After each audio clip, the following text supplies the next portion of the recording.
Ponte por un momento en los zapatos del apóstol Pablo. Terminar el 2019 en la cárcel, varias ocasiones en alta mar, 3 veces a punto de morir, estuvo abandonado, golpeado, una cantidad de situaciones, pero para acabar de completar en esa última etapa, cuando él ya está escribiendo, lo hace desde una cárcel donde él lo tenían todo el tiempo con con estas cadenas con grilletes, unido a un guarda romano todo el día. ¿Usted se imagina?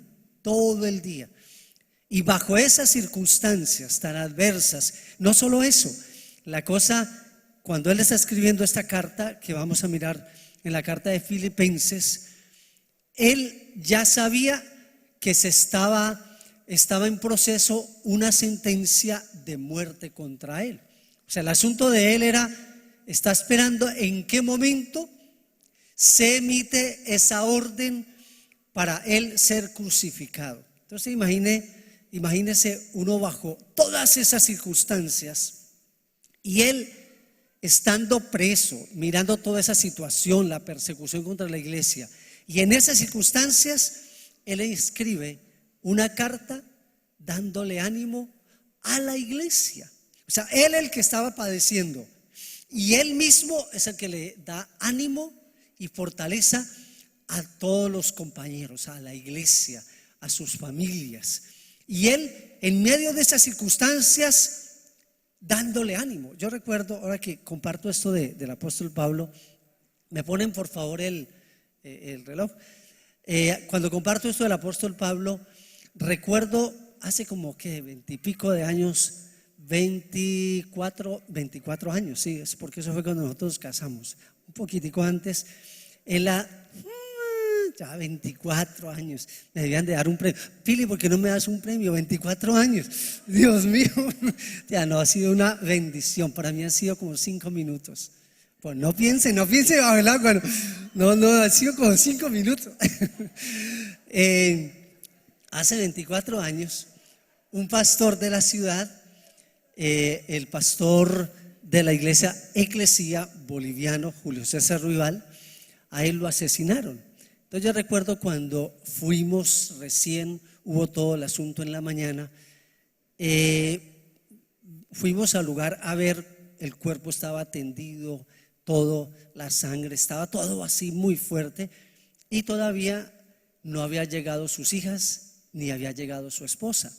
Y todos los pastores, la asociación de pastores que estaban allí, todos esperaban cómo va a ser la reacción y cómo va a ser ese momento de la pastora, cómo va a reaccionar ella y sus hijas. Entonces todo el mundo estaba allí pendiente cuando llegara Ruth, la pastora Ruth. Y para todos nosotros fue un momento de un gran, pues yo no sé qué decir, si ánimo o qué, porque se supone que los pastores queríamos todos animarla, acompañar a esa familia.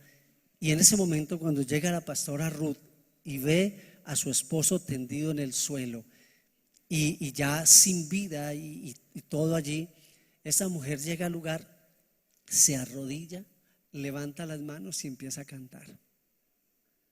Y empieza a cantar y a darle gracias a Dios. Y todos los pastores decíamos: wow, ¿qué es esto? ¿Qué es esto? Es que eso no es común, eso casi que no es racional. Y ella decía: Señor, yo no soy digna de ser la esposa de un mártir. Lo mismo las hijas. Eso a mí siempre me ha quedado en el corazón, porque solo Dios puede producir eso. Puede producir una clase de convicción, una clase de fe y de seguridad que va por encima de las circunstancias, por encima de las condiciones, por encima de todo. Y de eso quiero compartir ahora. Y el El apóstol Pablo, entonces, voy a hablarte viviendo una vida por encima de las circunstancias. ¿Cuántos quieren vivir eso? Sé que no es fácil y eso no significa que en los momentos, o sea, que Dios, porque a veces pensamos eso, que ser cristiano, porque vamos a hablar del gozo, vamos a hablar de algunas de las cosas que Pablo nos da en esta carta. Recuerda eso, la circunstancia en que él está. Sin embargo, él, por su fe, por la convicción, por la palabra de Dios, él toma unos, no diría consejos, él nos da unos principios que se convierten luego en una actitud y una cultura de la cual Dios espera que nosotros podamos vivir. Ahora, el apóstol Pablo, en medio de eso que vivió, él sufrió, él tuvo 2-3 veces depresión, que ya estaba a punto de morir, y él de hecho le dijo al Señor: Dios, si es mejor, llévame contigo. Él dice, en últimas, o sea, él sufrió tanto y estaba en padecimientos tan grandes que él decía: Señor, yo prefiero irme contigo, pero bueno, si tú crees que es mejor yo quedarme aquí para ganarme a otros, bueno, está bien, déjame. Pero él estuvo en momentos tan difíciles, porque a veces pensamos que por ser cristianos tenemos que estar todo el tiempo sonriendo, que si nos enojamos, que si de pronto en algún momento se pierde como los estribos, entonces no. A veces pensamos que ser cristiano es como también tratar de no aparentar a veces las emociones y cómo nos sentimos. Pero ese Pablo es un hombre que habla también tranquilamente de todas sus circunstancias. Entonces, en medio de esto, mira lo que dice Pablo. Dice: Pablo y Timoteo, siervos de Jesucristo, a todos los santos en Cristo Jesús que están en Filipos, con los obispos y diáconos, gracia y paz a vosotros. Y de eso va a hablar toda la carta. ¿Cómo vivir bajo la gracia? ¿Qué significa gracia? ¿Qué significa gracia? La gracia es un regalo. La gracia literalmente es el poder de Dios obrando a través de nosotros. Es algo que no merecemos. Es permitir que Dios nos guíe y nos direccione y nos dé ese poder sobrenatural para vivir por encima de las circunstancias. Y cuando hablo de circunstancias, no solamente hablo de circunstancias adversas, sino también buenas, porque nosotros debemos aprender a entender que nosotros somos personas trascendentes, que estamos por encima de toda circunstancia. Y entonces Pablo en el 3 empieza y entonces voy a hablarles acerca de 8 palabras claves. No me voy a demorar mucho porque no se trata de profundizar en cada una de ellas, pero 8 principios o 8 actitudes que el apóstol Pablo describe en esta carta, que son la fuente de su gozo, la fuente de ese estilo de vida y esa cultura de vida en que él aprendió a vivir. Hace poco creo que fue hace un mes tal vez, hace como un mes que Sandra estuvo dando el testimonio acá de lo que ella vivió cuando le dijeron que había perdido la visión, y eso que ella estaba diciendo y ella que nos estaba testificando, ese testimonio de vida que nos anima, nos inspira, y uno dice: wow, ¿cómo reaccionaría y qué haría yo en circunstancias similares? El cristianismo, el evangelio, produce en nosotros una capacidad que supera los estándares del mundo, que supera lo que son las cosas del mundo, porque nosotros entendemos que nuestra fuente de felicidad, nuestra fuente de paz, nuestra fuente de gozo, nuestra fuente de estabilidad no proviene del mundo, no es algo que viene de lo externo, sino que viene de dentro, de a quien tenemos en nuestro corazón viviendo, y es del Señor Jesús. Es de Él, no es de nosotros. Entonces, por eso nos pasa. Mire, ¿qué diferencia hay entre un cristiano y un no cristiano?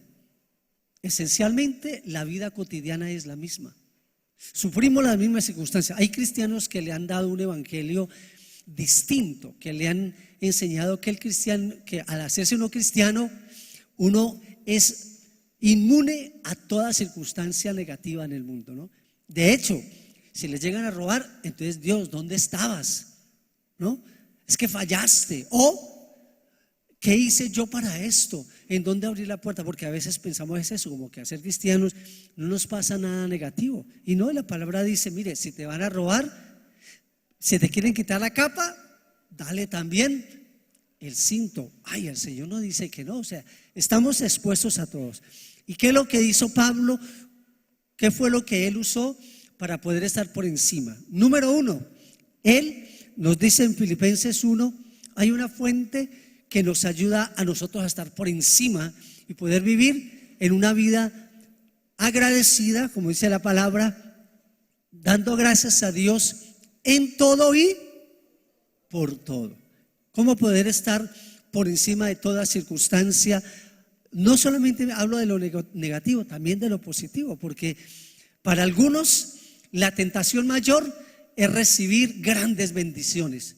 Cuando está en la bancarrota, cuando hay circunstancias difíciles, ahí sí el Señor y son fieles, entrega, consagración, oración. Hay algunos que de pronto no asisten mucho, pero en momentos difíciles ahí sí se apegan al Señor, pero apenas viene la bendición se alejan. Igual sucede por uno o por otro, bien sea porque se tiene o porque no se tiene. Entonces lo primero que vemos que el apóstol Pablo nos insta es a tener una vida de oración. Dice, doy gracias a mi Dios siempre que me acuerdo de vosotros, siempre en todas mis oraciones, rogando con gozo por vosotros, por vuestra comunión en el Evangelio. Y todo el tiempo él está hablando en la palabra de esa importancia de que toda nuestra vida se ha bañado por oración, oración de gratitud, oración de petición, oración pidiéndole al Señor que Él sea el que gobierne sobre todo. A propósito, desde ahora, enero 8, Pastora Luz Dari, enero 8 tendremos 21 días de oración y ayuno abriendo el año para los que quieren estar 1 hora, 2 horas, 5 horas, toda la mañana. Estaremos tomando un tiempo como oración, abriendo ese año, pudiendo recibir de parte de Dios dirección, guía, sabiduría. Vamos a estar en tiempo de oración por familia, por cada circunstancia de nuestras vidas, tiempos de adoración, de alabanza, de gratitud, de exaltación. Porque una de las formas en que nosotros podemos vivir una vida sobrenatural es vivir una vida de oración constante, de oración, de gratitud al Señor. Y esa parte de lo que nos dice el apóstol Pablo es que él, en medio de las circunstancias, él había aprendido en su vida que la oración no era solamente una fuente para pedir, la oración no solamente es para petición, la oración es para estar en comunión y relación con Dios en toda circunstancia, buena, sea algo de pronto difícil. En todo momento debemos estar en una actitud de oración. Y hay algo que dice la palabra del Señor. Jesús dijo, no os afanéis. Dice que todas nuestras oraciones, nuestras peticiones sean conocidas delante de Dios con acción de gracia. Y es que lo opuesto, hoy en día cuando hablamos en el mundo de hoy, ¿cómo podemos decir? Es que una de las grandes enfermedades de este siglo es la enfermedad del estrés, la preocupación, la ansiedad. Las redes sociales han producido una ansiedad y un estrés. No sé si te pasó como me ha pasado a mí estos últimos meses, y más con todo lo que está pasando, esta agitación a nivel global que ha estado pasando en las naciones, y todo esto que se ha estado generando con el fin de causar inestabilidad, causar desorden, causar caos. Si uno prende el televisor, si uno abre cualquier clase de red, todo el tiempo se ha politizado mucho hoy las relaciones. Los medios han vuelto a la sociedad actual en una sociedad demasiado política, donde el problema de esto ¿qué es? Que la fuente de todo eso son redes que ni siquiera son fuentes fidedignas de verdad, verdaderas. Todo depende de quién cuente el cuento, ¿no? Todo depende de quién esté dando la historia. Todo depende si este canal de televisión es de gobierno o es de la oposición o es de tal posición o la otra. La verdad, hoy en día, tristemente, los medios han estado aportando tanto para generar parte de lo que sucede con esta globalización. Es que hoy en día vivimos en una sociedad completamente insatisfecha, una sociedad llena de estrés, de desasosiego. Mira las circunstancias, nomás analicemos esto. En noviembre estuvimos a punto de marchas, ¿verdad? Y se pasó como de, ¿cuántas peticiones eran? Como 6, después como 13 y después como 500 peticiones, ¿no? Pero apenas llega Navidad, pues se suspende todo, ¿no? Y entonces ya el estrés es otro. Y empieza toda la publicidad y hay que comprar y entonces esto y entonces lo otro y la fiesta y la parranda y la cosa. Pero ahorita en enero vamos a volver otra vez el agite. Ahora, ¿por qué es el agite? Las circunstancias siguen igual. Hubo todo este asunto mediático también de todas las marchas, las cosas. Pero ¿qué es lo que quiero que veamos en esto? Esta sociedad se mueve a través de redes y comunicaciones. Y si nosotros no aprendemos a manejar esto, nosotros no aprendemos a dosificar esas redes, ¿qué es lo que hace?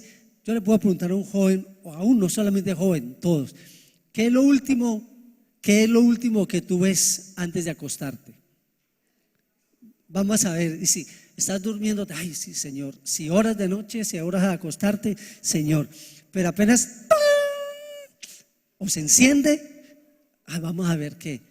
Y a veces mira, yo creo que si nosotros queremos, mira, hagamos cuando mi hija se fue a estudiar allá a Dallas, yo recuerdo que el primer ayuno que ella hizo, pues nosotros acá como padres preocupados, ¿qué será de las niñas? Que se me fue nada más y nada menos que la princesa, imagínense. Y uno preocupado por ella decía, entonces ella me dice, papá, las primeras lecciones, papá, mira, quiero decirte que yo no voy a poder llamarte esta semana mucho, voy a escribirte solo al mediodía 5 minutos. Y yo dije, uy, ¿pero qué es? ¿Que me va a castigar? ¿Qué pasó? Me dijo, no, es que estoy en ayuno de redes sociales. Y yo, wow. Una joven que yo la veía ya tan activa que en el Facebook, que esto, que lo otro, que el selfie. Y ella constantemente lo tienen a veces. No, papá, 3 días de la semana no vamos a usar nada de redes.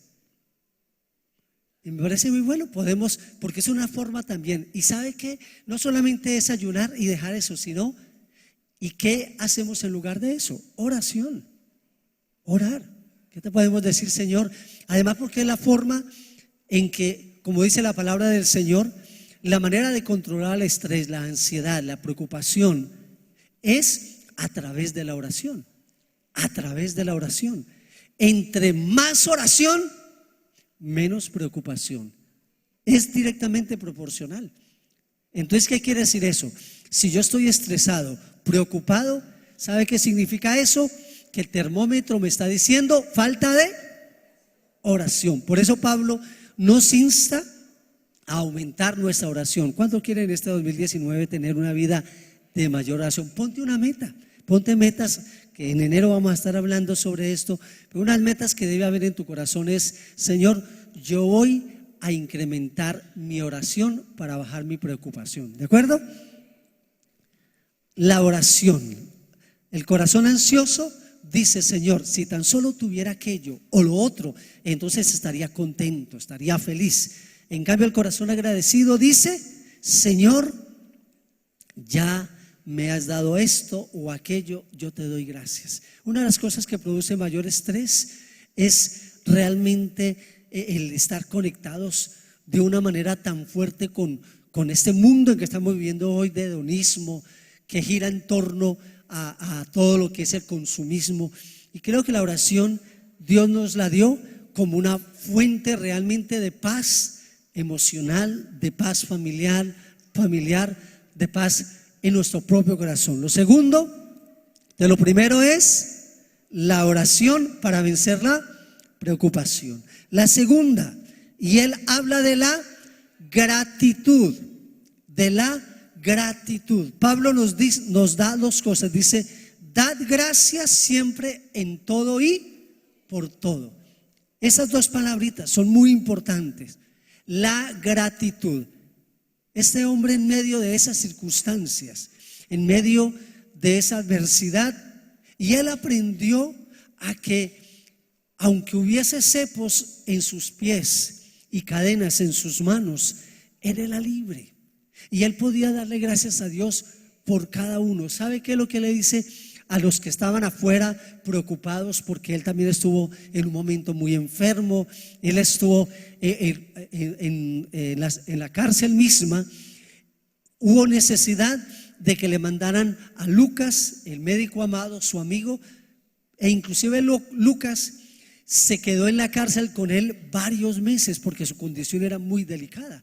Le mandaron también a Epafrodito, tenían que cuidarlo constantemente. Epafrodito se quedó con él también un tiempo en la cárcel para cuidarlo por su debilidad física tan fuerte. Sin embargo, él, en medio de eso, él le dice que él aprendió a darle gracias a Dios por esa circunstancia, y dice: y gracias a que yo estoy preso, ha sido notorio para todos los carceleros que Jesús de Nazaret es el Señor. O sea, él dice: si yo no hubiera estado aquí, estos carceleros no hubieran conocido del Señor. De hecho, en Hechos capítulo 16 nos narra cómo comenzó esa iglesia precisamente en Filipos, y comenzó con una circunstancia similar, que a él le golpean por causa de que él había expulsado un espíritu de adivinación de una mujer. Los amos de esta mujer lo llevan ante los magistrados, lo meten a la cárcel, lo golpean, lo azotan, lo maltratan, van por encima de las leyes y todo. El carcelero lo mete a la mazmorra, a la parte que era para justo los reos que estaban acusados de muerte, para muerte. Y resulta que estando él allí, hay todo un avivamiento, y el carcelero de Filipos se convirtió también allí Lidia, una mujer empresaria, y comienza un avivamiento en Filipos. ¿Qué es lo que él termina diciendo? Gracias. Mire, Pablo salía con la sangre por acá, con las heridas, y él se gozaba y le decía: wow, ¿sabe qué? Gracias a esto el carcelero conoció del Señor. ¿Qué mentalidad? ¿Qué corazón? Nosotros, ¿usted sabe cuánto evangelismo pudiéramos hacer si nosotros dejáramos a un lado el temor y entendiéramos que las circunstancias adversas, o tal vez en beneficio nuestro, todo debe ser usado para la gloria de Dios? Una vida agradecida. No hay algo que más sorprenda al mundo de hoy que ver corazones agradecidos, gozosos, que están por encima de toda circunstancia, que están por encima de toda condición. Por eso la gratitud, ¿qué significa gratitud? Es tener conciencia absoluta que todo viene de Dios y que Él es soberano, que Él gobierna, que cuando Él quiere, Él inclina el corazón, que cuando Él quiere, quita al que tenga que quitar. La gratitud es una alabanza vivencial que demuestra el señorío de Cristo. Cuando una persona tiene un corazón agradecido, aprende a entender y aprende a ver que realmente necesitamos cambiar las gafas a través de las cuales vemos todo en el mundo, interpretamos. La gratitud es como que tú estuvieras quitándote las gafas de queja, de murmuración, de ansiedad, y poder dar las gracias a Dios por cada cosa, ¿no? Así como el cuento, me acuerdo de mi papá que me contaba un cuento que decía que una vez encontró un hombre que que un amigo se encuentra a otro y le dice: hola, ¿qué le pasó? Porque estaba tuerto, tenía un parche y había perdido un ojo. Y le dice: wow, ¿y qué te pasó? Dice: no, pues gracias a Dios estoy muy bien. Dice: gracias a Dios estoy muy bien. ¿Qué te pasó? No, es que venía en un caballo, no me di cuenta y resulta que me encontré con un palo de frente y perdí el ojo, gracias a Dios. Dice: ¿cómo es que gracias a Dios? Dice: menos mal que no eran dos, porque si no, ¿cómo estaría? Porque es que un corazón agradecido tiene una manera de ver las circunstancias y al mundo distinto, ¿no? Dice que el pesimista, un empresario, una empresa que manda a un lugar de África a uno de sus vendedores, y el vendedor viene y dice: no, en África, en ese lugar donde me mandaron, ¿para qué comenzar allá empresas si allá nadie usa zapatos? A la gente no usa. Entonces mandaron a otro, y el otro viene y dice: necesitamos comenzar una empresa doble allá, más grande, porque es que hay tanta gente que necesitan zapatos. Porque es que a veces nosotros nos impregnamos mucho de un negativismo y vemos las cosas desde otro marco. Necesitamos cambiar nuestras gafas, quitarnos las gafas del estrés, de la preocupación, y poner las gafas de la gratitud. Muchos estudios realizados indican que la gente agradecida tiende a ser más empática, se sintoniza más con los demás y es más propensa a perdonar a los demás y a disfrutar de la vida. Creo que ustedes saben que hoy en día una de las mayores enfermedades también que hay, muchos de lo que dicen los médicos, es la preocupación, es lo que está cobrando tantas vidas hoy en día. Se está haciendo, porque hoy en día toda esta parte de medicina alternativa, toda esta parte de la salud ha cobrado tanta fuerza, porque realmente hoy tenemos una propensión mayor por toda la conectividad, tenemos una propensión mayor a vivir bajo estrés. Por eso vemos que hoy se ha privilegiado lo que significa la salud, comenzando por la salud emocional y la salud mental. Entonces no es de extrañarnos que la terapia que Dios dio para la ansiedad incluya una buena dosis de gratitud. La tercera palabra que usa el apóstol Pablo constantemente en sus cartas es la palabra gozo, porque para Dios la palabra dice que el gozo es nuestra fortaleza. El gozo, cuando perdemos el gozo, lo perdemos todo. Cuando perdemos el gozo, somos vulnerables. Cuando perdemos el gozo, es como perder todo lo que es nuestro sistema inmunológico, porque el gozo nos mantiene siempre activos y nos mantiene realmente abiertos y dispuestos y atentos contra el enemigo, pero al mismo tiempo para levantarnos en oración. El gozo acaba la oración, el gozo acaba las relaciones, el gozo destruye. Por lo tanto, el eje central del evangelio es que la fuente del gozo y la alegría no son las circunstancias, sino el Señor. La fuente de tu gozo no viene de fuera.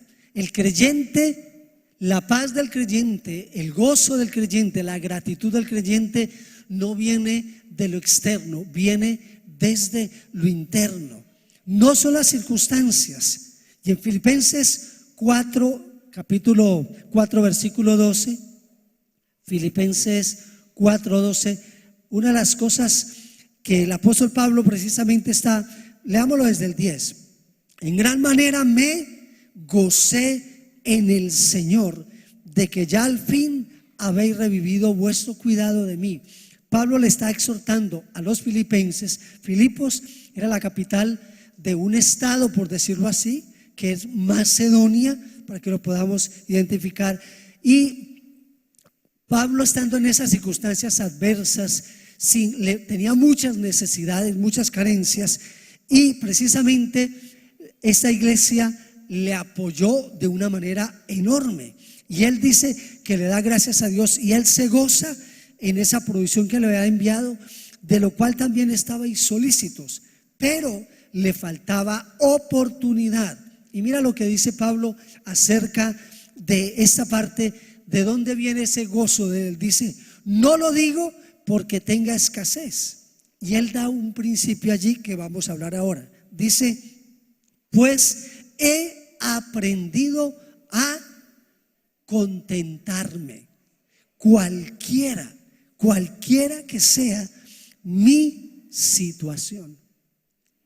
El mensaje central de la epístola de Filipenses es cómo aprender a estar contento independiente a la circunstancia, independiente a lo que sea. Es decir, que mi fuente de gozo, mi fuente de gratitud, mi fuente de alegría no es algo externo. Dice: he aprendido. Yo le pregunto, ¿qué significa eso? Que él haya aprendido.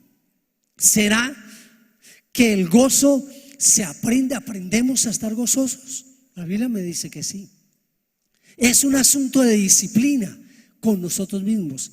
Aprender a no entrar en esa, en esa cadena descendente de autodestrucción. Cuando empezamos a criticar, empezamos a murmurar, empezamos a dejar de ser agradecidos, y esto poco a poco va acabando con una vida gozosa. ¿Usted sabe quiénes son las personas que más amigos tienen? Aquellos que han aprendido a vivir una vida gozosa. Mire, cuando uno llega a personas que todo el tiempo están,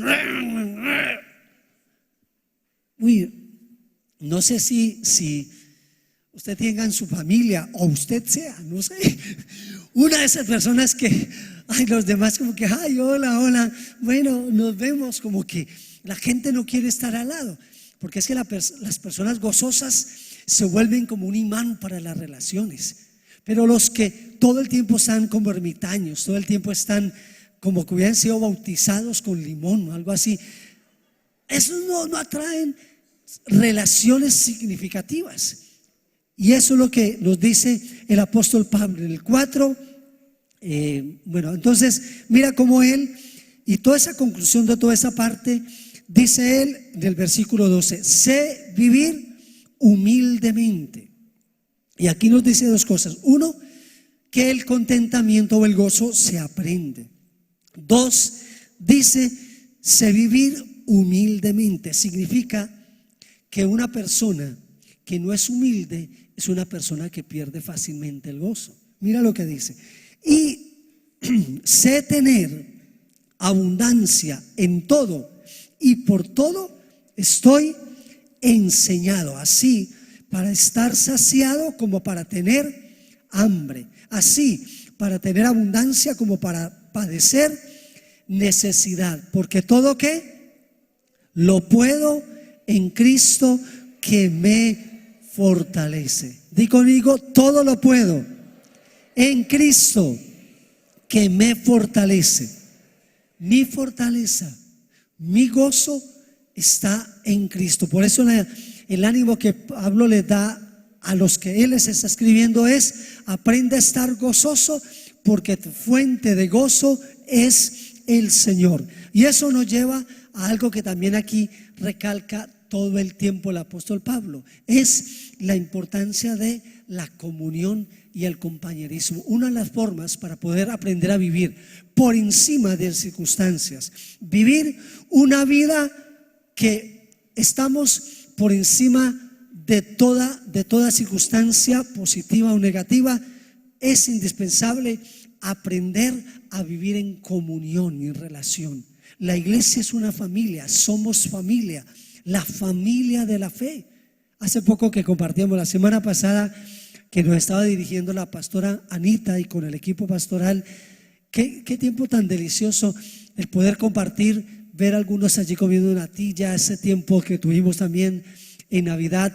Y no solamente debía ser tiempo de Navidad, por eso tenemos los grupos de conexión, por eso siempre buscamos que cada persona haga parte de un grupo, sea parte activa de un grupo que se nutre mutuamente. Mira, uno no puede vivir solo de lo que se recibe del púlpito, necesitamos.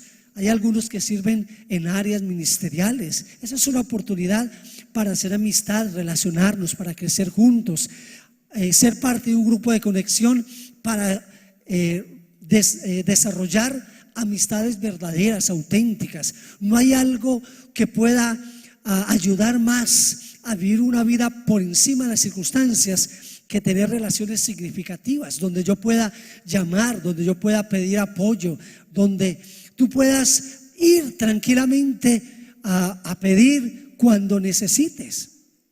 Y es que las relaciones son como cordones podemos decir que aunque no se vean, que realmente no los podemos tocar, pero tú lo puedes sentir. No hay una vida más triste que una vida que se desintegra y que se suelta de la relación y del compañerismo. Por eso todo el tiempo el apóstol Pablo está hablando de cómo él se goza de aquellos compañeros que iban y pasaban con él en las prisiones. He tenido un amigo cercano a la familia, que por 2 años ha estado en una cárcel y le vivió una situación, todavía está en ese proceso, por lo cual llegó a esa cárcel. Y he ido 2 veces, he podido estar en la cárcel visitándolo y predicando allí a los presos, 350 presos. Y para mí al comienzo, cuando él me llamó, cuando lo habían detenido, y me llamó llorando diciéndome: pastor, por favor, te encargo a mi familia, te encargo a mi esposa, a mis hijos. Vivió circunstancias muy difíciles, 2 años. ¿Saben? Una de las cosas que hoy en día el Señor ha permitido que salga parte del proceso, no está totalmente libre, pero salió, le dieron salida por vencimiento de términos. Pero una de las cosas, después de 2 años, ¿sabe qué pasó en esa cárcel? Yo le dije a él, cuando él iba para allá y me llamó y ya lo estaban llevando, yo le dije: no te olvides quién eres en el Señor y los dones que Dios te ha dado, porque tú eres un hombre que le perteneces al Señor. Eres un hombre llamado, con un llamado tremendo pastoral, un llamado evangelístico. Haz obra de evangelista. Debe ser que necesitan a alguien allá para muchas familias te necesitan. Pues después de 2 años he tenido la oportunidad de ir unas 2 veces, 3 veces, y cuando veo a más de 150 presos arrodillados adorando al Señor, yo le digo: uy, Señor, qué gozo. Cuando oigo la cantidad de testimonios de personas que están acusados, que están ya con una sentencia de 20, 30 años, pero que están allí consagrados al Señor, predicando, evangelizando sus familias, yo digo: uy, Señor, qué tremendo ver lo que es ese poder de una familia junta, porque hemos estado en una relación con él, su familia, su casa, acompañándole en el proceso. Y hoy en día ver a cantidad de personas que a través de esto han conocido del Señor, y que ha habido a través de la relación, hemos podido tener tiempos muy fuertes, muy buenos, y ver cómo hoy en día el Señor se ha glorificado a través de esa circunstancia. Otra de las cosas que vemos, aquí voy a pasar, la quinta cosa que dice el apóstol Pablo es el poder de bendecir. Filipenses 4:8, vamos a leerlo juntos. Filipenses capítulo 4 versículo 8. Aquí hay una fuente también, o un principio. Dice: por lo demás, hermanos, todo lo que es verdadero, todo lo honesto, todo lo justo. Mira lo que dice, ¿qué más? Todo lo puro. Volvamos acá, dice: todo lo verdadero, lo honesto, lo justo, lo puro, lo amable, todo lo que es de buen nombre, si hay virtud alguna, si algo digno de alabanza, ¿en esto qué? Y aquí hay una fuente que Pablo nos dice, ¿cómo pudo él estar por encima de toda adversidad? Él tuvo que ejercer una disciplina a su mente. Disciplinarse es que no es fácil. Mire, hoy en día es muy fácil aprender a reproducir las mentiras que vemos. Las redes están cambiando mire, hoy la gente no va no va realmente a lo investigativo, a lo reflexivo. Cuando hubo toda esa parte de campaña que había y toda esa polarización, tuve la oportunidad de estar con algunos grupos de universitarios y una cosa así fuerte, y yo les preguntaba a ellos, ¿y usted ha leído del candidato que está apoyando? ¿Usted ya leyó su planteamiento político? ¿Cuáles son sus propuestas? ¿Has investigado acerca de lo que ha sido la vida que él ha tenido, las campañas y las cosas que él ha apoyado? ¿Usted ya ha leído esto? Honestamente.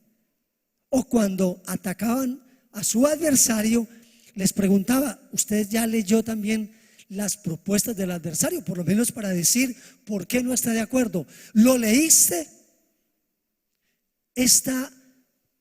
Podemos decir, esta sociedad de hoy está siendo movida por redes sociales. Replican. Esa sociedad está enseñada a replicar como loros, ¿no? Llega, ¿cuánto le ha pasado que llega un WhatsApp y dice, esto está sucediendo ahora? Y hace como 5 años salió esa noticia, ¿no? Por allá en otro país, por allá en otro lugar, bajo otro gobierno, bajo otras circunstancias, y entonces se trae ahora y entonces se replica. Hay que tener tanto cuidado porque es muy fácil dejarnos llevar por estratagemas, por artimañas. Mira que él nos dice lo verdadero. Debemos pensar, debemos buscar virtudes y no defectos. Esta sociedad de hoy solo está buscando defectos, solo está buscando mentiras. Dice, piensen en todo lo que sea amable, todo lo puro, todo lo que es justo, todo lo que es digno de alabanza. Por eso dice, en esto pensad, para poder un ejercicio para aprender a cambiar nuestra mentalidad es aprender a hablar estas cosas. ¿Qué nos está diciendo Pablo? No hables mentira, no hable algo que sea injusto, no hable algo que no sea bueno. Cambia la manera y la forma de decir. 6 nos dice también en Filipenses 4:5, vuestra gentileza o amabilidad sea conocida por todos los hombres. Hoy se ha perdido la caballerosidad, se ha perdido mucho de lo que es la respuesta blanda, la respuesta con respeto, la ética social. Tenemos que, y como creyentes nosotros debemos ser ejemplos de una clase de ética social que dignifica, que trae valor a la otra persona. No importa que no sea creyente, no importa que sea de tu partido o no, debemos aprender a dar. Nosotros somos instrumentos de bendición, instrumentos de edificación. Dios nos ha llamado para que edifiquemos, para que creamos buenas relaciones, para que seamos personas que mostremos a través de la forma en que hacemos los reclamos, en que hablamos. Hoy en día, voy a decir algo con cuidado. No estoy hablando de no tener un activismo social. Es importante porque tenemos unos derechos inalienables que tenemos que exigir, pero hay que hacerlo sin atropellar al otro. Cuando el apóstol Pedro estuvo frente al Sanedrín y él estaba haciendo defensa. Llega un momento que él no lo sabía inicialmente frente a quienes estaba, pero cuando él se da cuenta, él se disculpa con los magistrados y él les habla con un lenguaje y en una forma que, aunque él entienda que él se somete primero a las leyes divinas, y con eso y todo, él mismo dice: pero con todo eso, ustedes magistrados, y Jesús mismo se lo dijo a Poncio Pilato, tu autoridad no viene de ti mismo, viene de Dios. Y por eso Jesús, a pesar de que sabía que este hombre tarde o temprano lo iba a llevar a una cruz, él se dirigió con respeto, con realmente dignidad. Eso es algo que hoy tenemos que trabajar. Séptima, ya va a terminar, el contentamiento, que ahora lo hablamos en Filipenses. La Biblia propugna por una filosofía no materialista, sin idolatrar o desdeñar la riqueza. Necesitamos entender que, como dice la palabra en Proverbios 38:9, aleja de mí la falsedad y la mentira.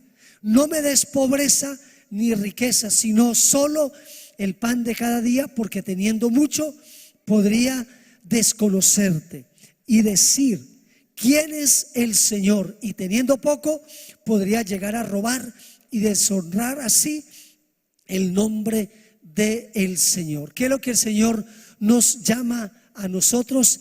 A vivir una vida de contentamiento. ¿Qué significa el contentamiento? Amarrando todo lo anterior, el contentamiento es la capacidad de agradecer a Dios en todo tiempo, de bendecir en todo tiempo, de orar en todo el tiempo, de estar gozosos en todo el tiempo, de ser amables en todo el tiempo. Podemos decir que el contentamiento es una cultura de vida. El creyente debe entender que el reino de los cielos se hace presente a través de mi manera de reflejar a través de cada circunstancia, reflejar el carácter de Dios. Lo que estamos leyendo aquí no es más que el fruto del Espíritu de Gálatas 5:22, que dice que nosotros, al Espíritu que tenemos en nosotros, es un Espíritu que produce en nosotros fe, templanza, mansedumbre, amor, paz, fidelidad. Eso es lo que estamos viendo aquí. Y por eso el apóstol Pablo termina el capítulo 4 resaltando lo que es el contentamiento. El contentamiento significa aprender a estar agradecidos con las circunstancias, aprender a estar gozosos independiente a las circunstancias. Vivir con contentamiento significa que finalmente yo me doy cuenta que mi fuente de gozo y de paz no es las circunstancias, sino que es Dios mismo, como comenzamos diciendo. Creo que tenemos dos cosas que tenemos con lo cual que tratar hoy en día. Uno, esta sociedad consumista y una sociedad de conectividad. Esas son dos fuentes que están desestabilizando a la sociedad hoy en día. El consumismo está creando una generación ansiosa, una generación demandante. Nosotros vemos a los jóvenes hoy en día, a los niños, son una generación demandante. Ellos no piden, ellos exigen. Los jóvenes no le piden a los padres, los quieren obligar muchas veces. ¿Saben por qué? Porque en esa sociedad consumista, el consumismo le dice a esa sociedad: tú puedes ser alguien si compras este último modelo. Tu felicidad viene en adquirir, en poseer, en tener, porque el consumismo dice que la fuente de paz y la fuente de contentamiento viene de poseer, de todo lo externo. Pero Dios nos dice a nosotros que nosotros podemos tener el poder para vivir feliz y gozosos cualquiera que sea nuestra circunstancia. Aprendemos a estar gozosos en la abundancia como en la escasez, porque tú y yo somos seres sobrenaturales, seres eternos, y que le pertenecemos a Dios que está por encima de toda circunstancia. Por eso Pablo termina diciendo a ellos y animándolos para que su paz, que es lo último de lo que termina él hablando, dice ayer la palabra, y la paz. Filipenses 4:7, terminemos con Filipenses 4:7, dice, y la paz de Dios, bueno, vamos a leerla desde el 6, por nada estéis afanosos, sino sean conocidas vuestras peticiones delante de Dios en toda oración y ruego, con acciones de gracias. Y la paz de Dios, que sobrepasa todo entendimiento, guardará vuestros corazones y vuestros pensamientos en Cristo Jesús. Estamos declarando un nuevo año. Confiamos que en este año, mira, el año no trae nada. Nosotros somos los que hacemos. Nosotros somos los que determinamos a través de nuestras actitudes y corazón. Como iglesia, como equipo pastoral, quiero pedirle al equipo pastoral que vengan por favor un momento. Como equipo pastoral, nuestra oración es que este nuevo año podamos, a través de una vida, como vemos, frugal, vidas no consumistas, no hable de la conectividad. Tenemos que aprender a manejar la conectividad, las pantallas, y más bien desarrollar una vida mucho más relacional, en familia, en casa, nuestras relaciones, desarrollar amistades saludables. Y que este nuevo año que viene sea un año de bendición, de prosperidad, pero la prosperidad que Dios dice que incluye lo integral, económica, física, relacional, familiarmente. Dios desea que tú y yo seamos prósperos, que prospere nuestra alma, pero que también prospere nuestra mente, prospere nuestra familia, prospere nuestras relaciones. Así que queremos desearles un año, un feliz año, un año de bendición, de paz, de plenitud, un año, como terminamos hablando allí, un año de contentamiento. Amén. ¿Qué tal si bendecimos al Señor juntos y le decimos al Señor, le damos gracias a Dios por este año, le decimos que estamos gozosos, le damos gracias por toda circunstancia? Vamos a decir eso juntos. Amado Señor, hoy te doy gracias por tu amor, porque has sido bueno, has sido maravilloso. Gracias, Señor, por mi familia, por la provisión. Gracias, Señor, por lo que tú hiciste en este año, por ayudarme a entender la adversidad, por ayudarme a crecer y a ser formado más como Cristo. Hoy estoy agradecido por lo que tú has hecho, por tu salvación. Gracias, amado Dios, por los pastores, por mi familia, por todas las circunstancias. Hoy estoy agradecido, estoy contento en mi corazón, tengo gozo, porque mi gozo viene de ti, Señor.